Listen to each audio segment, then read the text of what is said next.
Muy buenas familia y bienvenidos al canal. Hoy tenemos una emocionante actualización de la cuarta temporada de La Emperatriz Divorciada. Y por fin reventó el chupo, pero antes de sumergirnos en eso queremos enviar nuestros más calurosos y cariñosos saludos de cumpleaños a algunos miembros especiales de nuestra comunidad. Un saludo muy especial a la hija de María López, quien celebró su cumpleaños el 29 de agosto. Esperamos que hayas tenido un día maravilloso. A Vanessa Ibarra, que sopló las velitas el 30 de agosto, y a Oli Ashur, que celebrará su día especial el 5 de septiembre. También un fuerte abrazo a nuestra estimada Elaine Díaz, quien cumplió años el 23 de agosto, y a King Ugalde, que festejó el 18 de agosto. Un beso enorme a Amada Góndola de León, quien celebra el 2 de septiembre, y a Rosa Angélica, que tuvo su día especial el 28 de agosto. No podemos olvidarnos de Elianet, la querida hija de Carla Muñoz, que cumple 20 primaveras el 8 de septiembre, ni de Dafne, la pequeña de Josly Sánchez, que está a punto de celebrar sus 10 añitos el 1 de septiembre. Y por supuesto, nuestro más sincero saludo para Marceline, nuestro canal amigo y colega de Storyteller, que también celebró el 29 de agosto. Muchas felicidades a todos ustedes y gracias por ser parte de esta gran familia. Y ahora sí, sin más, espero que disfruten de este video. La Emperatriz Divorciada. Capítulo 21. Prueba de paternidad. De todos los lugares habidos y por haber, nadie imaginó que el certificado de esclavos estaría en la habitación del duque Ergi, quien solía mantener esta bajo constante vigilancia, pero después de su último encuentro con Rashta casualmente se había desaparecido, dándoles así la oportunidad de revisar cada rincón. Y curiosamente el certificado estaba completamente escondido dentro de una alfombra. A Gar nunca le había agradado Rashta, pero este asunto tocaba la reputación del Imperio de Oriente, y descubrir que un invitado tan distinguido había ocultado maliciosamente un secreto tan oscuro lo enfureció, y más porque se trataba del duque Ergi, envuelto en numerosos escándalos con Rashta. En cualquier caso, era bueno que el certificado hubiera sido encontrado. Ahora solo quedaba demostrar que la princesa llevaba su sangre, pensó Sobieshu, y así todos sus problemas se disiparían. Y aunque el rumor de que Rashta había ocultado su pasado para ascender al trono jamás desaparecería, Sobieshu ya tenía en mente de ponerla en menos de un año, quizás incluso antes. Y tras haber examinado detenidamente el certificado en sus manos, Sobieshu arrojó el papel al fuego. El marqués Card, viendo las llamas consumir la evidencia, comentó si no habría sido mejor conservarlo. Pero Sobieshu negó. Existían otras formas de presionar a Rashta. El hecho de que haya ocultado su pasado ya era suficiente, y no necesitaba mencionar nada más. Por otro lado, la existencia de ese certificado solo dañaría la reputación y prestigio de Glorin, y su intención era protegerla. Asimismo, el barón Land encontraba muy extraño que alguien tan astuto como Ergi hubiera actuado descuidadamente. Él ya era sospechoso de ocultar algo de vital importancia y de pronto solo lo dejaba atrás. ¿No sería posible que el duque hubiera seducido a la ingenua Rashta? Después de todo, nadie desconocía la naturaleza del duque, pero tanto Sobieshu como el marqués Carr no consideraban que Rashta era una mujer ingenua. No después de sus intrigas con nobles y sus secretos con Alan. Pero algo en lo que sí estaban de acuerdo era que el duque Ergi era un seductor astuto, muy por encima de Rashta.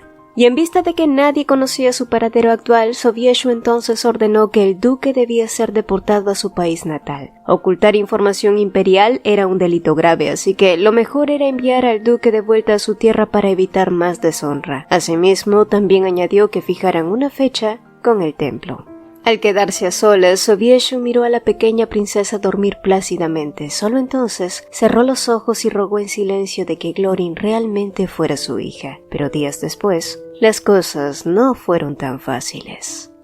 Sobieshu estaba convencido de que todo estaba bajo control. El templo finalmente ya había fijado la fecha y los nobles del Imperio de Oriente esperaban con ansias el día que revelaría el destino de la pequeña princesa. Los verdaderos padres de Rashta, según se creía, eran el vizconde y la vizcondesa Iskar, quienes habían permanecido en el palacio mientras el supuesto padre desaparecía. Sin embargo, el destino tenía otras cartas guardadas, y dos nuevos escándalos estallaron como tormentas inesperadas, uno en el palacio de Oriente y el otro en el palacio de Occidente. En el Palacio de Oriente, Alan, furioso por haber sido ignorado, decidió confrontar a Rashta personalmente después de que ella no respondiera a sus cartas sobre la desaparición de su hijo An. La confrontación se convirtió en un escándalo de proporciones épicas, y debido a ello, Alan fue retenido en la cárcel sin derecho a ninguna visita, hasta que se comprobaran las pruebas de paternidad. De todas formas, iba a ser llamado, así que había sido afortunado que él mismo llegara por su cuenta. Mientras tanto, en el Palacio de Occidente, un escándalo mucho más perturbador sacudió el corazón de Sobieshu. El conde Pirmu, quien había regresado antes que el resto de la delegación que asistió a la fiesta de cumpleaños del emperador Henry, había usado su preciosa lágrima de hadas como collar. Al escucharlo, Sobieshu lo miró incrédulo, para luego sentir una rabia profunda y asombro a partes iguales. ¿Navier le había regalado el collar que él le había dado? El golpe fue tan fuerte que apenas pudo susurrar el nombre de esta, como si quisiera invocarla. Pero las malas noticias no terminaron allí. El conde Pirmu, con voz temerosa mientras observaba la expresión sombría de Sobieshu, reveló que el gran duque Litlian había causado otro problema empujando al nieto del duque Semencia a un estanque. Y mientras Sobieshu escuchaba los detalles, su expresión se volvió más rígida. Sabía que el gran duque Litlian era un hombre impulsivo y resentido, pero ¿empujar a un niño a un estanque en medio de una fiesta? Era un acto de locura que incluso él no esperaba. Y sí, con suerte el niño no había sufrido ninguna herida mayor, salvo por el susto, pero algo en la historia no cuadraba. Litlian era un hombre imprudente, pero su comportamiento estaba empeorando, y lo más inquietante era que el emperador Henry había sido testigo del incidente, por lo que había encerrado a en la Torre Roja y planeaba mantenerlo prisionero en su país durante 5 años. En otra situación, Sobieshu habría exigido el regreso del gran duque Litlian sin importar el delito cometido, por el orgullo del Imperio Oriental, pero esta vez, después de reflexionar, decidió aceptar la sentencia de Henry. Tenía demasiadas dudas y mantener a Litlian lejos del imperio le convenía, por lo tanto, se decidió que en esta ocasión no intervendría.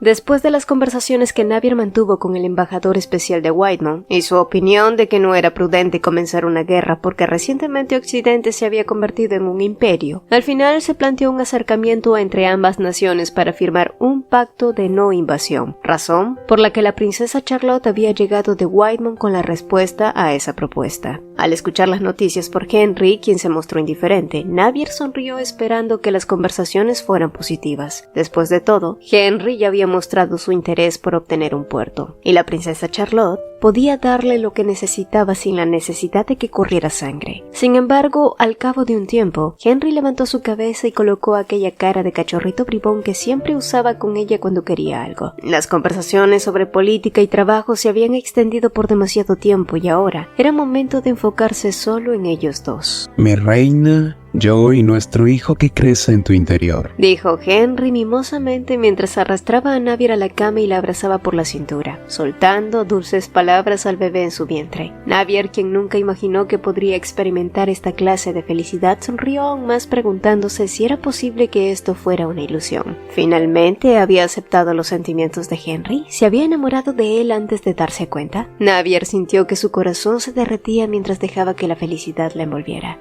Sin embargo, al día siguiente, en el Salón de las Estrellas, la bulliciosa atmósfera se calmó con la llegada de los emperadores Navier y Henry, pero la tensión siguió palpable. La princesa Charlotte resultó ser una mujer muy atractiva, con voz alegre y muy segura de sí misma. Y después de las cordiales presentaciones, la pesada atmósfera volvió como si un balde de agua fría se hubiera vertido sobre sus cabezas cuando la princesa Charlotte dijo: «Para sellar la reconciliación entre dos países, mi padre quiere celebrar un matrimonio de conveniencia. Es por eso que me envió como miembro de la delegación». Los presentes guardaron silencio y miraron al emperador Henry al mismo tiempo. Una unión de conveniencia entre un emperador y una princesa era posible. No era raro que una hermosa princesa joven de un país pequeño se convirtiera en la concubina del emperador de un país poderoso, pero eso no hizo que el corazón de Navier no doliera, quien también desvió sutilmente sus ojos hacia Henry, que miraba indiferente a Charlotte. A su vez, ésta la miraba directamente a ella como si esperara su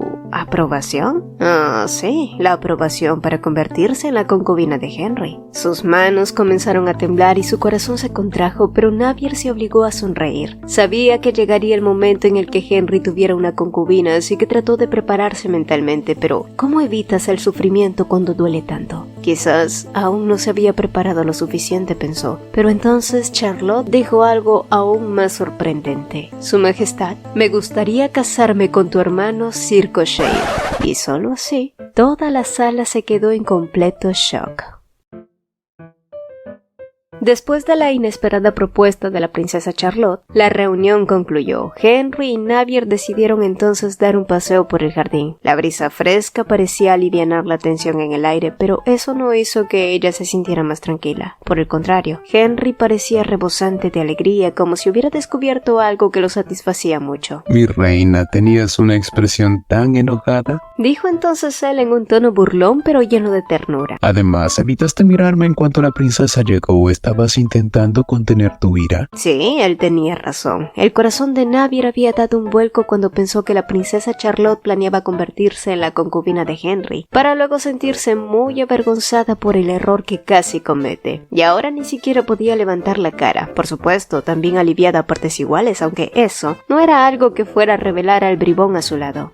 Solo estaba un poco confundida, respondió muy digna ella, aunque la simple idea de que Henry pudiera tener una concubina era suficiente para destrozarle el corazón. Siempre había intentado mantener una distancia emocional para no enamorarse completamente de él y poder alejarse si alguna vez salía lastimada. Pero, sin que se diera cuenta, Henry ya había traspasado todas sus defensas y se había instalado en lo más profundo de su corazón. A su lado, y ajeno a sus pensamientos, Henry le prometió que ella no tenía de qué preocuparse, ya que nunca permitiría que su cuñado se casara con alguien que no amara.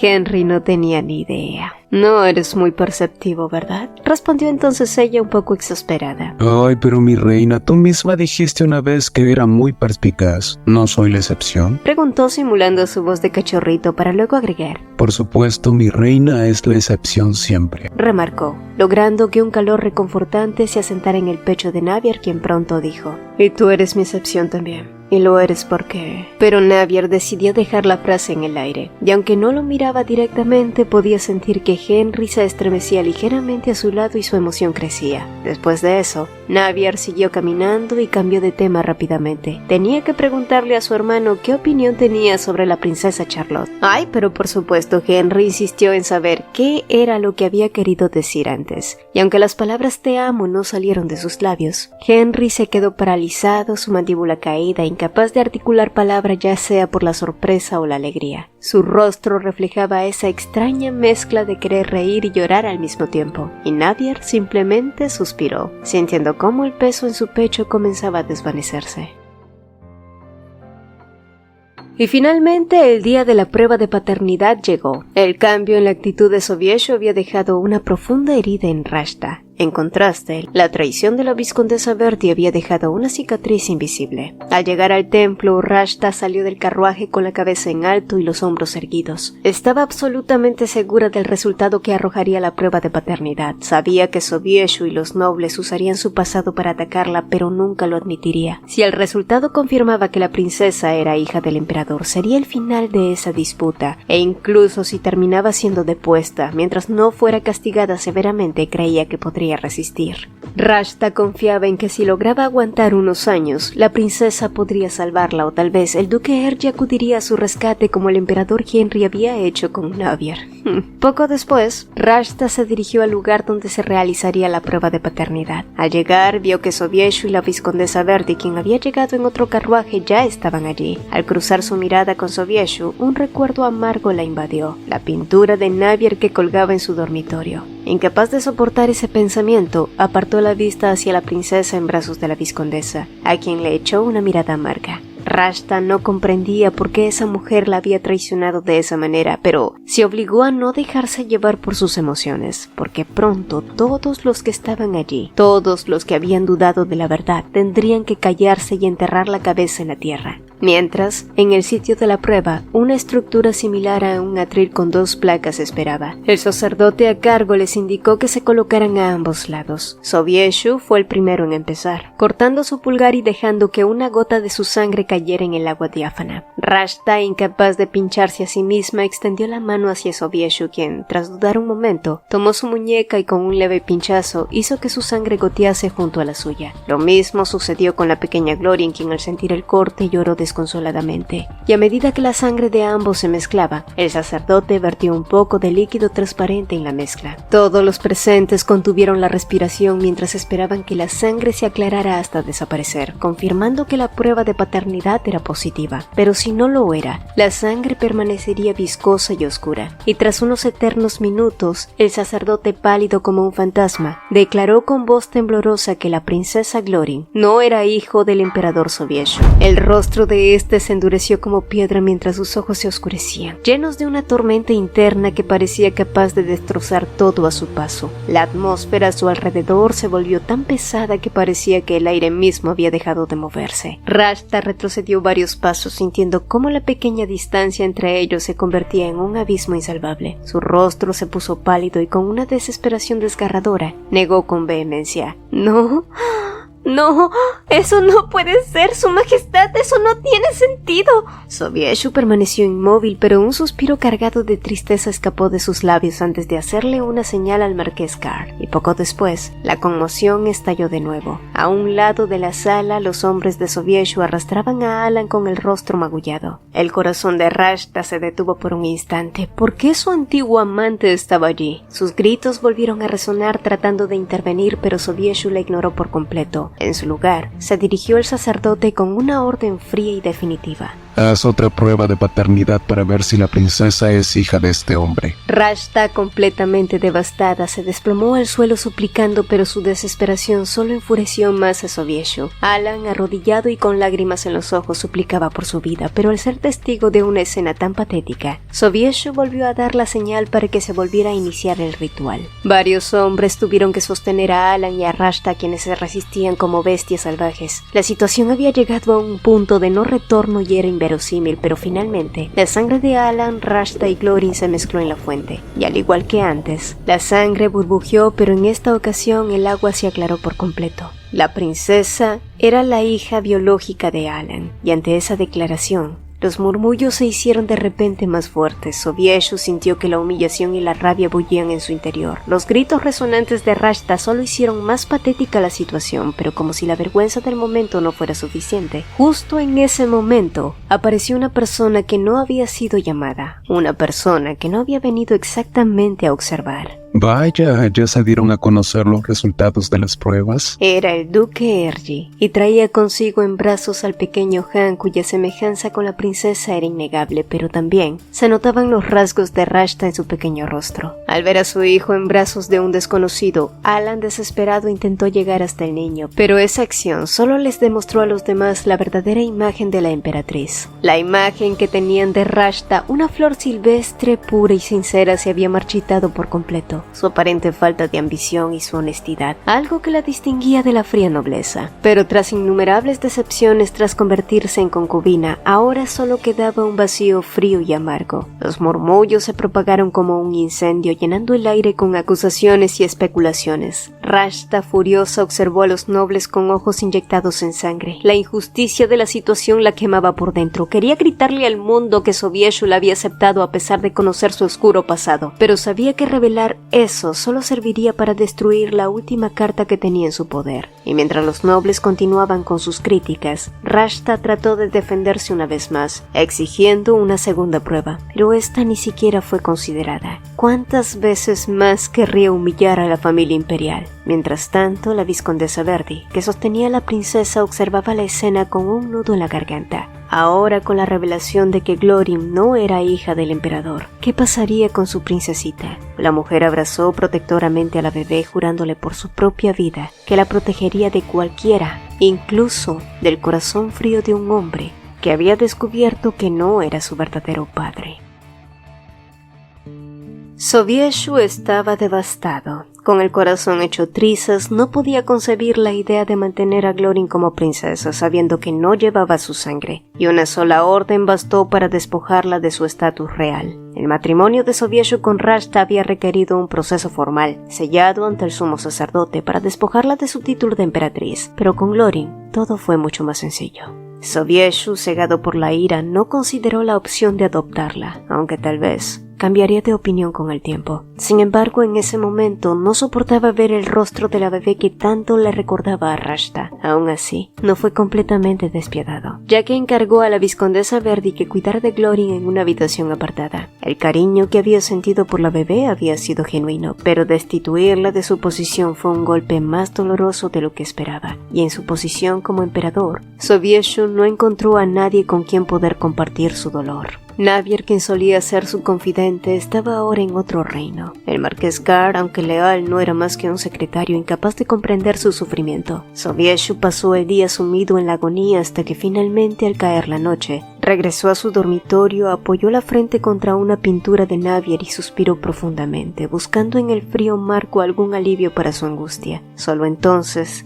recordó una cena con ella poco después de haber traído a Rashta al Palacio Imperial. Navier había querido advertirle algo en ese entonces, pero él, cegado por su atracción, había ignorado sus palabras, y ahora ese pequeño episodio se destacaba en su memoria como una oportunidad perdida. Y mientras Sobieshu se ahogaba en su propio dolor, Rashta sufría aún más. La visita al templo la había dejado llena de rencor hacia el duque Ergi. Al principio estaba tan aturdida que apenas podía procesar lo ocurrido, pero al recordarlo todo, la injusticia que sentía la abrumaba. En menos de un día, Glorin había pasado de ser una princesa a convertirse en el hazmerreír del Imperio de Oriente, y el orgullo de Rashta se hizo añicos. No solo los nobles la miraban hacia abajo, ahora las sirvientas mismas lo hacían. Estas carecían de la etiqueta adecuada, por lo que no le hablaban con respeto. Rashta no pudo soportarlo más y se abalanzó sobre esa criada que trató de huir. Pero Rashta corrió tras ella y soltó aberraciones, y tan pronto como salió de la puerta, tropezó y chocó contra el firme pecho de Ergi, quien rápidamente extendió la mano para sostenerla. Al verlo, Rashta recordó los acontecimientos del día anterior, y un repentino sentimiento de traición y decepción se apoderó de ella, eclipsando su preocupación por el futuro y su ira con la criada. ¿Por qué lo hiciste?,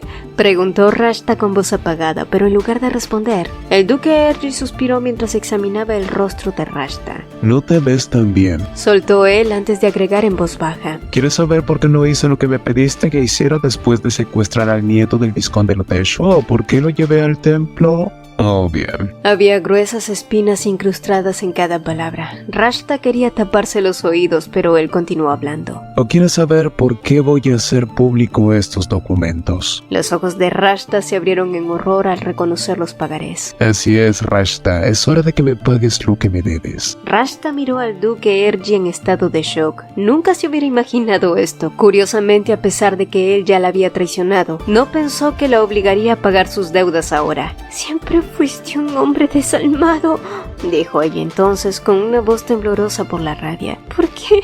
¿Por qué me haces esto? Veo que tu forma de hablar ha cambiado. Rashta no entendió a qué se refería. Me gustaba más cuando te referías a ti misma por tu propio nombre. No podía creer lo que estaba pasando. Primero, no podía ver la cara de Sobieshu. Segundo, no sabía dónde estaba la princesa. Tercero, tampoco podía salir del Palacio del Oeste, así que era como si estuviera encarcelada. Y cuarto, el duque Ergi, que la había traicionado, tenía una expresión despreocupada, lo que la hizo sentir aún más alejada de la realidad. ¿Por qué ese hombre le hacía todo eso? ¿Qué fue lo que ella hizo mal? ¿No eran amigos? La única respuesta del duque fue: las amistades se pierden por dinero. Solo entonces, Rashta comprendió que la intención de ese hombre siempre había sido arruinarla. Nunca se acercó a ella con intenciones de ayudarla realmente. Oh, te diste cuenta rápido. Muchos de ellos no lo entendieron hasta el final. ¿Muchos? ¿A qué se refería? Rashta frunció el ceño y su expresión se volvió rígida al instante. Solo entonces recordó el consejo de Sobieshu de que no sería bueno quedarse al lado del duque Ergi debido a los malos rumores sobre él. En ese entonces pensó que solo lo había dicho por celos, pero ahora podía verlo con claridad. El diablo engatusa con su sonrisa más hermosa. Y lo más aterrador era que el duque Ergi todavía tenía una. Bueno, lo sabrás más tarde, suerte. En cualquier caso, no pareces tener la capacidad de pagarme en este momento y tampoco creo que puedas pagar en el futuro. ¿Estoy en lo cierto? Rashta lo miró sin decir una palabra. Las lágrimas cayeron sobre sus labios que se habían vuelto pálidos. Tenía un aspecto tan lamentable que incluso la persona más fría simpatizaría con ella. Le dolía tanto el corazón porque realmente había confiado en el duque, una sensación totalmente diferente a la traición que sintió con Alan o cuando se enteró de que Sobieshu aún amaba a Navier. Solo entonces, su decepción y sus dudas se desvanecieron repentinamente y se convirtieron en ira mientras le gritaba que se fuera al infierno. Por supuesto que iré, pero he venido a llevarte conmigo. Se burló él, y sin dudarlo, Rashta levantó la mano y le dio una bofetada que resonó con fuerza en la habitación. La huella de su mano quedó dibujada roja en su mejilla. Gotas de sangre comenzaron a caer de una de las líneas que su anillo había rasgado sobre su piel. Y aunque debió haber dolido mucho, el duque Ergi sonrió como si nada. Era como si realmente un demonio hubiera llegado para llevársela al mismo infierno.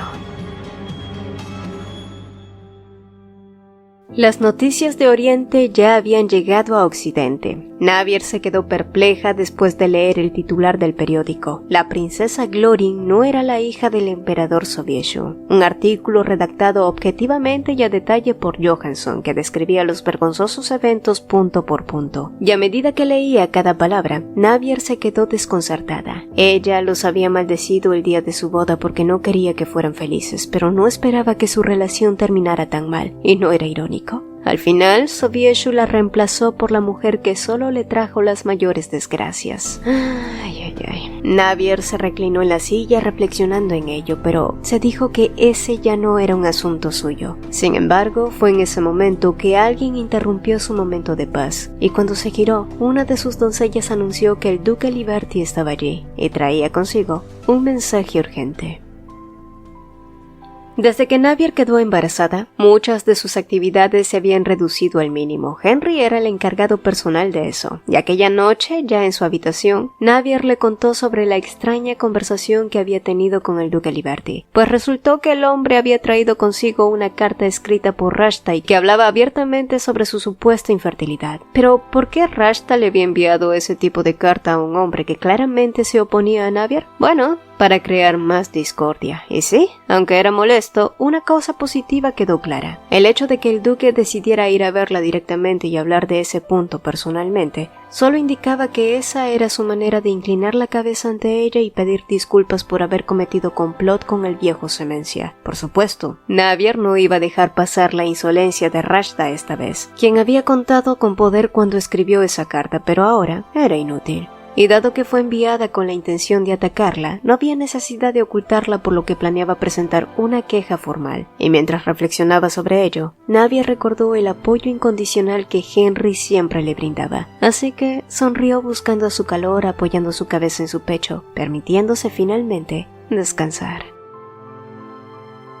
Después de la conmoción en Oriente y todo el destape, las cosas se calmaron un poco, aunque Navier no dejaba de apenarse por los escándalos sucedidos recientemente en su país natal. Por otro lado, el ambiente en Occidente había estado muy tranquilo. De hecho, el duque Semencia había estado demasiado callado desde el cumpleaños de Henry. ¿Sería por lo ocurrido en la última fiesta? En cualquier caso, era una buena noticia, considerando que el año particularmente había sido convulso, y gracias a eso, Navier realmente pudo apreciar la reciente paz ganada con tanto esfuerzo. Y a medida que pasaban los días, su barriga crecía, como también lo hacían los dolores de espalda, aunque su apetito había mejorado mejor que antes. Sin embargo, en ese momento, mientras realizaba sus paseos habituales, pronto vio a un sirviente descargando algunas cajas, y este precisamente llamó su atención. Cuando se dio cuenta, Navier lo miró de soslayo. Ella conocía bien los rostros de todas las personas que trabajaban allí en el Palacio Imperial. ¿Era alguien nuevo? El corazón comenzó a latirle de miedo, y aunque la mayoría de las fuerzas que se habían opuesto a Henry se habían rendido silenciosamente, todavía había mala hierba que no había sido cortada. Así que, tras pensarlo un poco, Navier decidió hacer que el extraño resbalara usando su magia para congelar el suelo bajo sus pies. Pero debido a que aún no tenía control de su maná, terminó usando más de lo debido, y tanto el suelo como las piernas de aquel hombre terminaron congeladas. El siguiente rumor que comenzó a circular por los pasillos del palacio fue que un intruso que usaba magia de hielo había atacado a alguien. Fue un rumor que llegó a los oídos de Henry, quien no dudó en usarlo para gastarle un par de bromas. Sí, bromas que mucho más tarde lamentaría en hacerle a su esposa. Una maga de temple de hielo, pero con un temperamento feroz y hormonal. ¿Quién lo diría?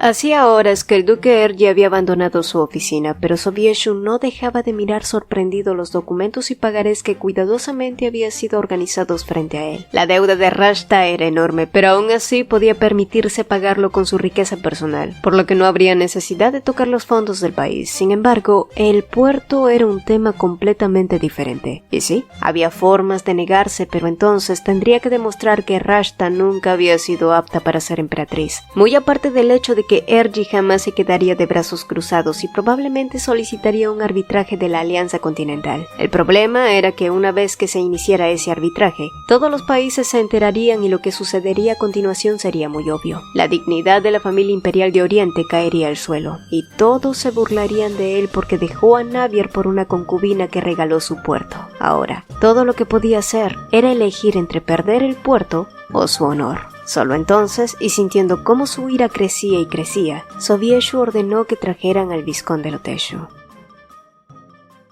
Loteshu no comprendía cuál era la razón exacta por la cual el emperador lo había mandado a llamar. Sin embargo, cuando éste habló, la voz que salió de la boca de Sobieshu fue tranquila, pero inequívocamente supo que no sería algo bueno. ¿Quieres saber dónde está tu hija? Y mientras el vizconde lo miraba perplejo, Sobieshu explicó fríamente que Rashta la había secuestrado y vendido como esclava, pero ¿por qué el emperador le estaba revelando eso? ¿No estaba Sobieshu enojado por lo sucedido con Alan? Tú y tu hijo tienen sus días contados por engañar a la familia imperial. Los ojos del vizconde Loteshu se abrieron de par en par, mientras que una sonrisa despiadada se extendió por los labios de Sobieshu. Pero al menos, ¿no quieres salvar a los otros 2 miembros de tu familia? Era un acuerdo, antes de su muerte súbita.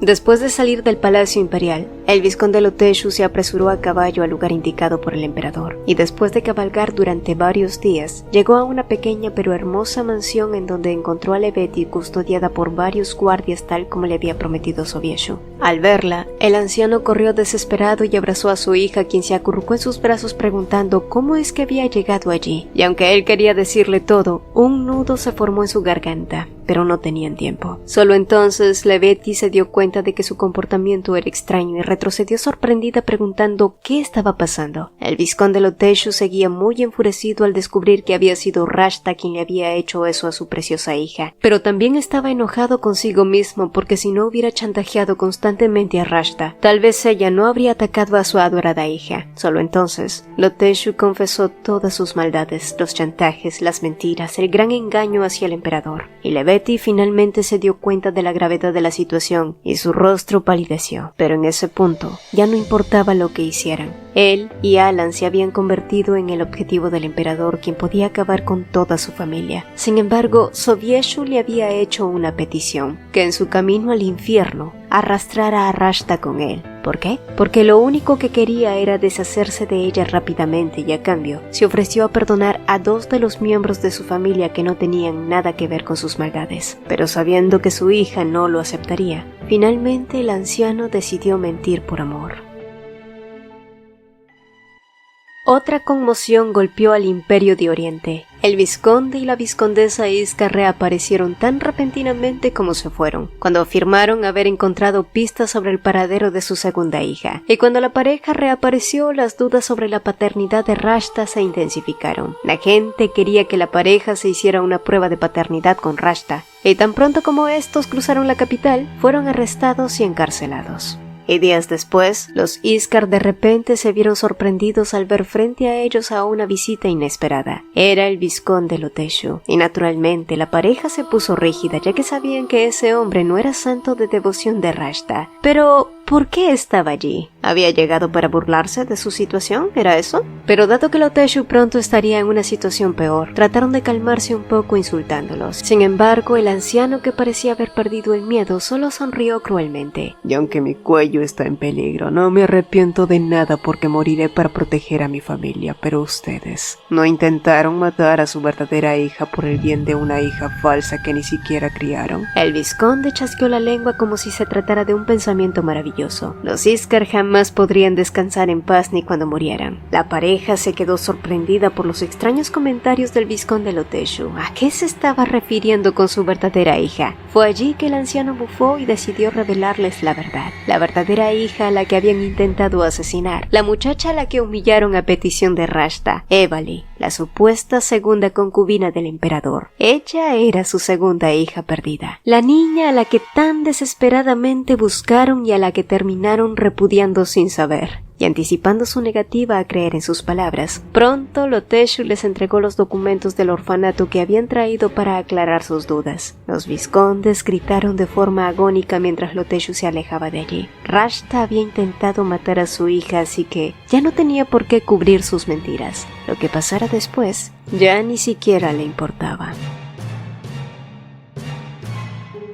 En un rincón apartado del palacio, Rashta, aún ostentando el título de emperatriz, se mantenía en el Palacio del Oeste, vestida con todo el esplendor que su rango le permitía, aunque su libertad se encontraba severamente restringida. Los caballeros enviados por Sobieshu le habían impedido salir y las visitas antes frecuentes de nobles y cortesanos se habían vuelto un mero recuerdo. En otros tiempos, aunque las mujeres de la nobleza criticaban sus fiestas de té llenas de caballeros, algunos hombres continuaban frecuentando, pero ahora ni siquiera ellos se atrevían. ¿Debería haberme quedado con el barón Land?, se preguntó en voz alta, una voz mezcla de arrepentimiento y frustración. El barón Land había sido una figura constante en su vida, pero Rashta se alejó de él porque no le permitía manejar su propio dinero, porque desaprobaba su relación con el duque Ergi y ahora, en retrospectiva, lamentaba esa decisión. Y mientras estaba sumida en sus pensamientos, una figura apareció. Rashta, sorprendida y algo temerosa, se acercó con cautela. Era el barón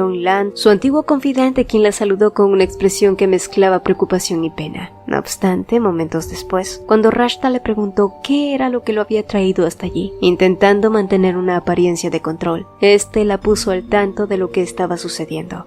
Loteshu y Alan serían juzgados por intentar engañar al emperador. Lo mismo pasarían con los vizcondes Iskar. Rashta, fingiendo no comprender completamente las implicaciones del juicio, sonrió con esa ingenuidad que era su escudo, su manera de evadir la responsabilidad, sabiendo que despertaría compasión en aquellos que la vieran como una víctima más y no como una villana. Y conmovido por lo que percibía como la inocencia de Rashta, el varón que dudaba de su culpabilidad finalmente preguntó ¿por qué no escapara antes de que se celebrara su juicio? Y si ella lo deseaba, él estaba más que dispuesto a ayudarla a huir. Las palabras del varón resonaron en el silencio del salón. Rashta, ante esa oferta inesperada, dejó que una chispa de esperanza iluminara su mirada.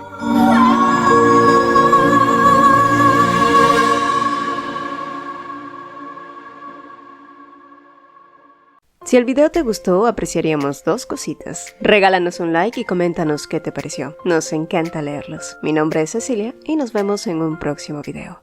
Hola, hola. Antes de despedirnos, quiero invitarte a dar un paso más en esta increíble comunidad. Si eres un apasionado de los manguas, te encanta debatir sobre tus historias favoritas o simplemente deseas conocer a personas con tus mismos intereses, nuestra comunidad de WhatsApp es el lugar perfecto para ti. Además, si eres un creador de contenido que está comenzando su viaje y quieres compartir tus proyectos, recibir feedbacks y colaborar con otros, también eres más que bienvenido. Aquí todos tenemos un espacio para crecer y apoyarnos mutuamente. El enlace para unirte está en el comentario fijado. No pierdas esta oportunidad de formar parte de algo grande y emocionante. Nos vemos en el próximo video y espero verte también en el chat. Bye.